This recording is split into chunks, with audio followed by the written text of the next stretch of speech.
আসসালামু আলাইকুম, সকলকে স্বাগতম। চলুন আজ দেখে নিই উত্তরবঙ্গের আলু টমেটোর মজাদার ঝটপট রেসিপি আমার মায়ের হাতে। প্রথমে ফ্রাইং প্যানে 7 থেকে 8টি কেটে রাখা আলু নিতে হবে।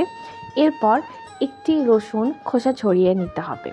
এরপর 7 থেকে 8টি কাঁচামরিচ, 2টি পেঁয়াজ কুচি করা, 2টি টমেটো স্লাইস করা, এরপর স্বাদ মতো লবণ, 1 টেবিল চামচ পরিমাণ সয়াবিন তেল এবং সামান্য পরিমাণে হলুদ গুঁড়ো।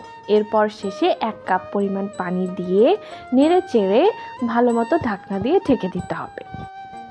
কিছুক্ষণ পর ঢাকনাটি উঠিয়ে ভালো মতো নেড়ে চেড়ে নিতে হবে। লক্ষ্য রাখতে হবে যাতে ফ্রাইং প্যানের সাথে আলু টমেটোগুলো লেগে না যায়। এরপর আবার ঢাকনা দিয়ে কিছুক্ষণের জন্য ঢেকে দিতে হবে। 5 থেকে 10 মিনিট পর যখন পানি শুকিয়ে যাবে তখন ঢাকনাটি উঠিয়ে ভালো মতো নেড়ে চেড়ে নিতে হবে, যেন কোনো পানি অবশিষ্ট না থাকে। পানি একদম শুকিয়ে গেলে এবার বাস রেডি, আমরা নামিয়ে নেব এবং এবার প্লেটে বা বাটিতে আলু টমেটোগুলো নিয়ে ম্যাশ করতে হবে। ম্যাশ করার সময় লক্ষ্য রাখতে হবে যেন আলু টমেটোগুলো কোনোভাবে গোটা গোটা অবস্থায় না থাকে, তাহলে একদমই খেতে ভালো লাগবে না।